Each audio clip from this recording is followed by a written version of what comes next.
Why do some people with average skills succeed, while others with exceptional talent fail?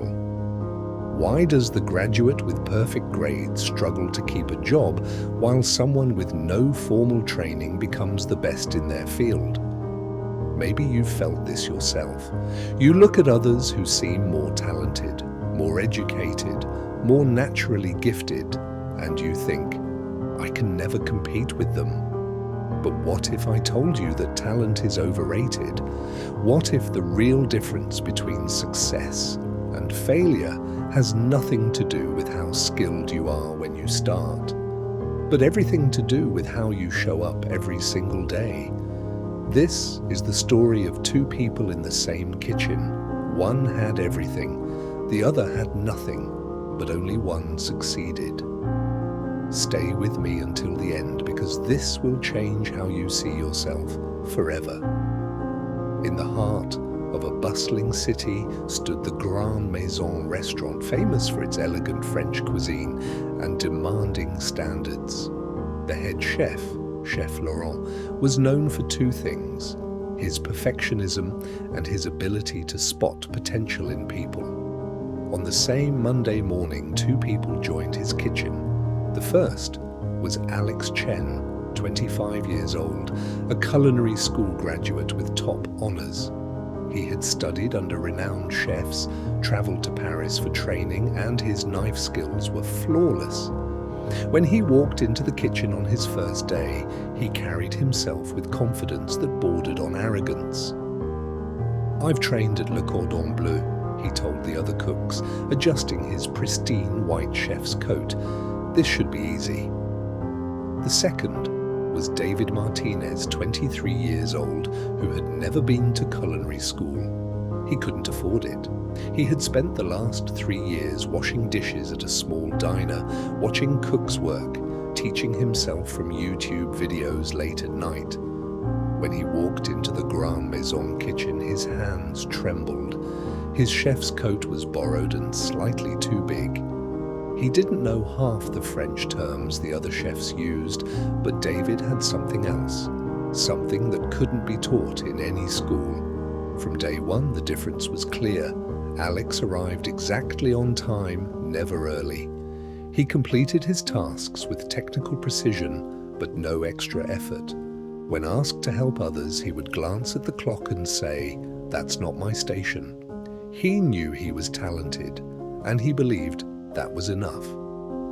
David arrived 30 minutes early every morning. He watched everything, asked questions, stayed late to clean even the corners no one checked.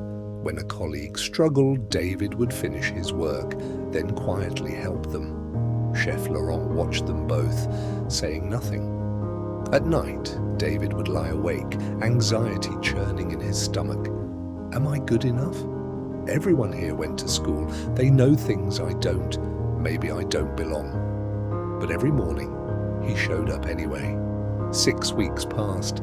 The kitchen settled into its rhythm. Alex remained competent but detached. David remained humble but hungry to learn. Then, one Friday, during the morning prep, Chef Laurent made an announcement that changed everything. "In 3 months, I'm opening a second restaurant. I need a sous chef, someone to help me build the kitchen from the ground up. I've been watching all of you. 2 people have caught my attention, Alex and David." The kitchen went silent. "For the next month, I will test both of you. You'll each lead different sections, handle high-pressure services, create new dishes. At the end, one of you will become my sous chef. The other," he paused, "will remain in your current position." Alex smiled confidently. "This is obvious," he thought. "I have the training, the credentials, the technique. David's a nice guy, but he's not even a real chef." He approached Chef Laurent after the meeting. "Chef, I appreciate the opportunity, but honestly, is this really necessary? My resume speaks for itself." Chef Laurent's expression didn't change. "Then the next month should be easy for you." David felt his chest tighten. Fear whispered in his ear. "You can't compete with Alex. He's better than you, faster, more skilled. This is embarrassing." But then he remembered why he started cooking. Not for glory, not for titles, because he loved it. Because every dish he made was a way to bring joy to someone's day. He took a deep breath and thought, I may not be the most talented, but I can be the hardest working. The first week of the competition began. Alex performed his duties exactly as required. His technical skills were undeniable. But when a junior cook made a mistake and broke down crying during service, Alex rolled his eyes and muttered, "Amateurs." David's skills were rougher, but his presence was different.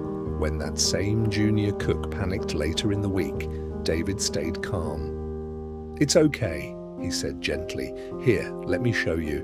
We'll fix this together."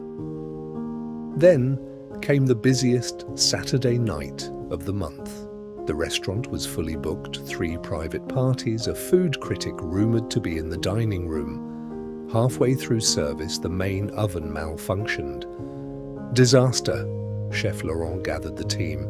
"We adapt, we improvise. Who has solutions?"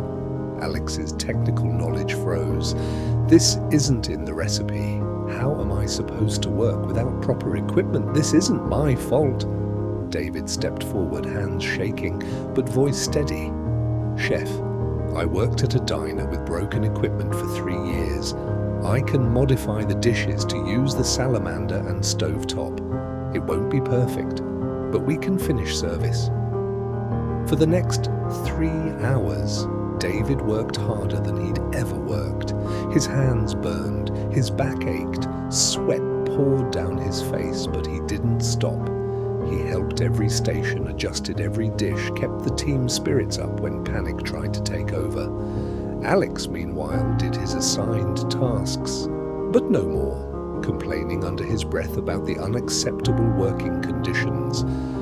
When the last order was served, the kitchen staff collapsed in exhaustion. They had survived. Chef Laurent stood in the center of the kitchen looking at both young men. He still said nothing, but his eyes saw everything. The next morning, Sunday, the restaurant was closed. Chef Laurent asked both Alex and David to come in early. They stood in the empty kitchen, exhausted from the night before. Chef Laurent placed 2 knives on the counter. One was beautiful, perfectly balanced, expensive, gleaming. The other was old, worn, the handle wrapped with tape. "Alex," the chef said, picking up the beautiful knife. "This knife cost $800, forged by a master craftsman, perfect weight, perfect edge. Do you know what happens if I never use it? If I leave it in the drawer because I'm too proud to get it dirty?" He set it down. "It becomes worthless, beautiful, but worthless." He picked up the old knife. "This knife cost $20 from a restaurant supply store. I've had it for 15 years.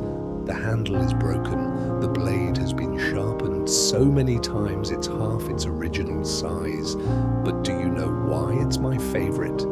He held it up to the light. "Because I use it every single day. I care for it, I trust it, and it has never let me down." Chef Laurent looked at Alex.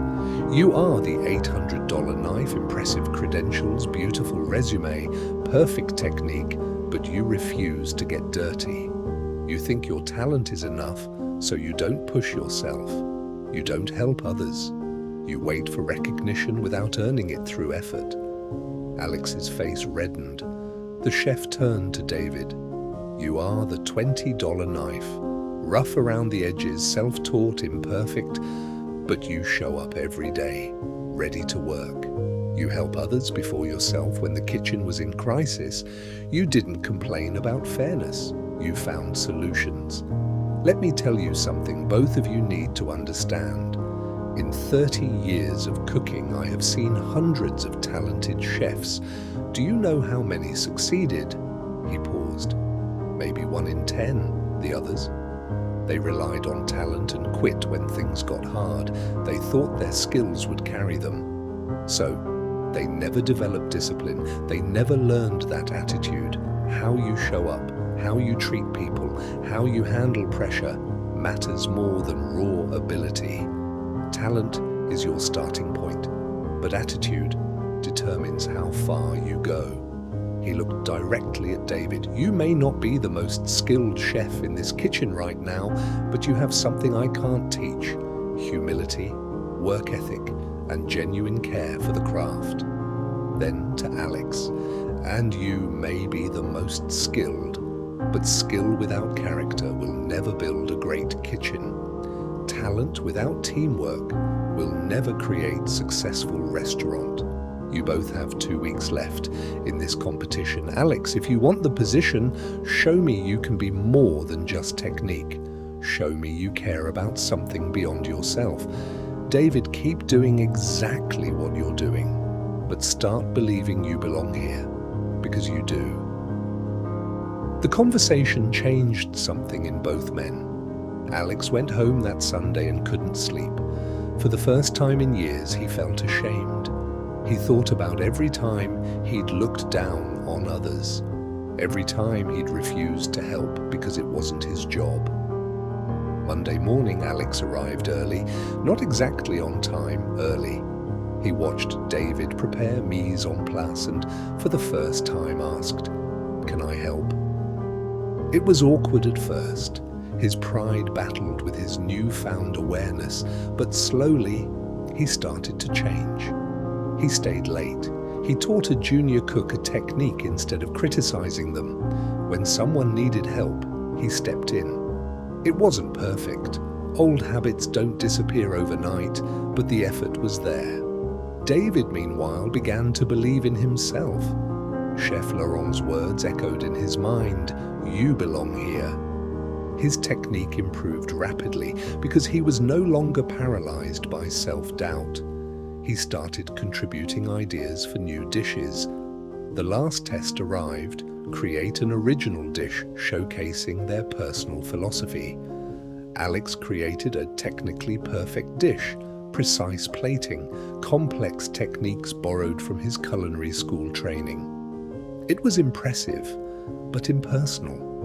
David created something simpler, a dish inspired by his mother's cooking, elevated with techniques he'd learned at the restaurant.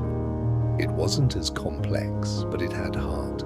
Every element told a story. When Chef Laurent tasted both dishes, he was quiet for a long time. Finally, he spoke. "Alex, your dish is flawless. Every technique is perfect." Alex smiled, thinking he'd won. "But it has no soul. I don't taste you in this dish, I taste your training." He turned to David's plate. "David, your dish is simpler, but I taste passion. I taste story. I taste someone who cooks because they love it, not because they want to impress." That evening, Chef Laurent gathered the entire kitchen staff. "I've made my decision about the sous chef position." The room held its breath. "But first, I want to acknowledge something. Alex, you've grown more in these last 2 weeks, Han, in all your weeks before. I've seen you help others. I've seen you arrive early. I've seen you try. That matters. Keep that going, and you have a bright future."